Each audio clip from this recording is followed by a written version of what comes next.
संत ने दुख का कारण पूछा कि ये रोना धोना बंद करो बाबा, और दुख क्या है वो बताओ। संत ऐसे ही होते हैं, जो रोता है उसको चुप कराते हैं और जो चुप है ना उसको रुला देते हैं। यही संत है।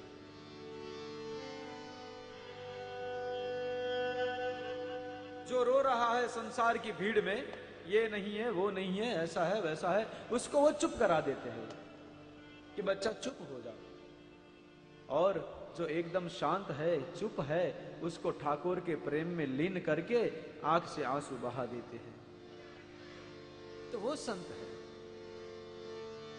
तो कहा हुआ क्या है? तब विप्र कहने लगा कि महाराज मैं क्या बताऊं आपको मेरे दुख का कारण।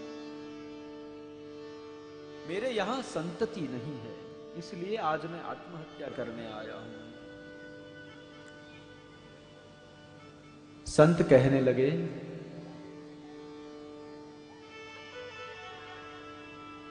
अरे ब्राह्मण, सगर राजा को 60,000 बच्चे थे, क्या सुख मिला? ये सब छोड़ मुंचाज्ञान प्रजारूपम बलिष्ठो कर्मणा गति विवेकम तो समासाध्य त्यज संसार वासना। कहे इस संसार की वासना को छोड़ और वैराग्य में रसिक हो जा और भगवान का भजन कर। कहने लगा महाराज बिना संतान के कैसे जीना वो आप नहीं समझोगे। और दूसरी बात, मुझे संतान चाहिए पर मैं संतान अपने लिए नहीं मांग रहा हूं। सुनिए, ध्यान देना, ये संतान क्यों मांग रहे? आत्मदेव कहते हैं महाराज मैं ब्राह्मण हूं, नित्य उठ के तुंगभद्रा नदी में संध्या करने के लिए जाता हूं, अपने हाथ में अंजलि लेके अपने पितरों को अर्घ्य देता हूं। तो मेरे पितरों को उष्ण जल न पीना पड़े, इसलिए मुझे संतान चाहिए। आत्मदेव ने यह नहीं कहा कि मुझे संतान इसलिए चाहिए कि मेरे बुढ़ापा गुजर जाए, मेरा बुढ़ापा का बसर करे। हम लोग जाते हैं, बाधाएं रखते हैं, मान्यताएं रखते हैं, पर कहते क्या है?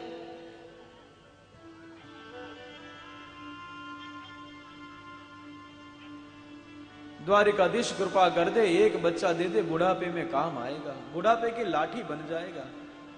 आत्मदेव को बुढ़ापे की लाठी नहीं चाहिए। उसने कहा मुझे संतान इसलिए चाहिए कि मेरे पितरों को उष्ण गर्म जल ना पीना पड़े। तो संत कहने लगे ये कैसे गर्म जल पीते हैं? बोले बाबा मैं सवेरे जाता हूं, तुंगभद्रा में स्नान करता हूं, अपने हाथ में अंजलि लेता हूं, और हाथ में अंजलि लेके अपने पितरों को जब मैं वो अर्घ्य देने जाता हूं ना, तब मेरे मन में ख्याल आता है कि आज मैं हूं जो मेरे पितरों को ये जल दे रहा हूं, कल मेरे पीछे जल देने वाला कोई नहीं है। बस ये भाव आता है और मेरी आंख से कुछ आंसू उस अंजलि में गिरते हैं और वही अंजलि में अपने पितरों को देता हूं। तो मुझे संतान इसलिए चाहिए कि मेरे पितरों को उष्ण जल न पीना पड़े। संत ने आंख बंद की और खोली और आत्मदेव से कहा कि तुझे इस जन्म में तो संतान है ही नहीं, पर अगले 7 जन्मों तक तुझे संतान नहीं है। आत्मदेव ब्राह्मण था और होशियार था, वो समझ गया कि जो देख सकता है संतान है कि नहीं, वो दे भी सकता है। उसने कहा बाबा अब तो आपको मुझे संतान देनी पड़ेगी, भले मेरे नसीब में नहीं है, लेकिन संतो जो नसीब में नहीं होता वो भी दे सकते।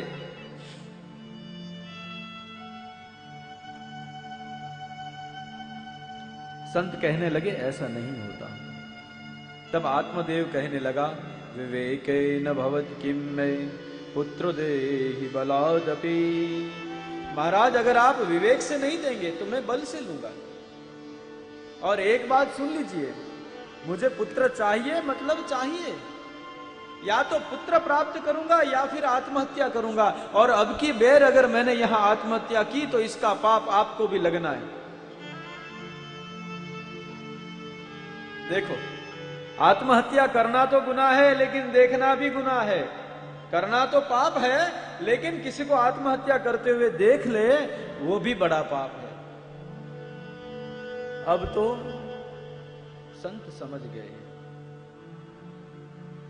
कि इसे कुछ न कुछ तो देना पड़ेगा, नहीं तो ये एक फल निकाला, आत्मदेव के हाथ में थमा दिया और कहा, ये लो आत्मदेव, ये अपनी पत्नी को दे देना, उसे कहना ये ग्रहण करेगी तो उसे एक संतान होगी, पर यह संतान तुझे सुख नहीं देगी। देखिए, क्यों ये छीन के लिया है। अगर प्रेम से मिलता तो अलग बात थी। आत्मदेव खुश होके जा रहा था, तब संत के दिल में एक ख्याल आया कि लातों के भूत बातों से नहीं मानते, जब लात पड़ेगी तब बात बनेगी। भले आज लेके जा रहा है, पर जब इसको लात पड़ेगी तब पता चलेगा कि क्या होना है।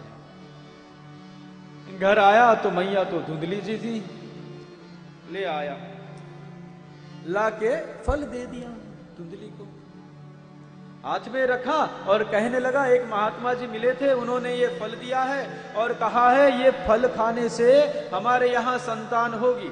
इतना बोल के कुत्रचित कहीं चले गए, और अब ये फल आया धुंधली के हाथ में, और उसने फल हाथ में लेकर सोचना शुरू किया। ये सोचती ज्यादा है।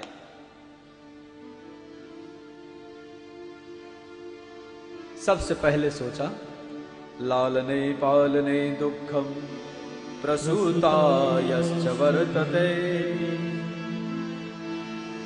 वंद्या वा विधवा नारी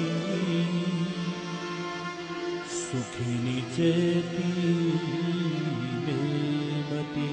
यहां व्यास जी ने बड़े अच्छे शब्द किए हैं। जैसे धुंधली के हाथ में वो फल आया तो वो कहने लगे, यहां व्यास जी ने ये श्लोक में लिख दिया, श्लोक जहां पूरा हो रहा है वहां लिख दिया कि लालने पालने दुखम प्रसूतायश्च वर्तते, वांध्या वा विधवा नारी सुखिनी। पर अंत में कहा, क्या कहा, चैती में मति, यानी धुंधली की मति से, व्यास की मति से नहीं हुआ। ये क्या हुआ, धुंधली सोचती है लालने दुखम पालने दुखम, ये फल खाऊंगा तो बच्चा होगा, और बच्चे का लालन पालन, इसमें कितना दुख है। इस संसार में केवल दो ही नारी सुखी है, धुंधली कहती है केवल दो ही स्त्रियां सुखी है, एक तो वांध्या या विधवा। या तो एक जिसे कोई संतान नहीं वो सुखी है, या जो विधवा है वो सुखी है। ये धुंधली की मति है, जिसको अच्छी लगती है उसका विषय है। अब तो फल खाया भी नहीं और सोच शुरू हो गई कि अगर मैं ये फल खाऊंगी तो फिर क्या होगा। बोले मैं फल खाऊंगी तो मुझे गर्भ रहेगा, गर्भ रहेगा तो मैं फिर चल फिर नहीं पाऊंगी, तो मेरी ननद घर में काम करने आएगी, वो सब खा जाएगी।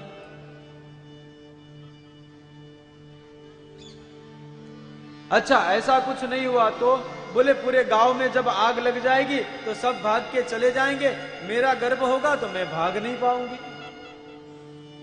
फल तो हाथ में खाया भी नहीं है। ये सोचे जा रही है, सोचे जा रही है।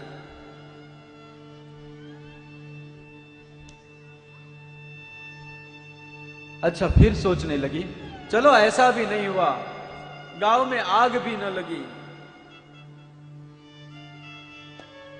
पर सुखदेव की तरह 16 साल तक मेरे गर्भ में रहा तो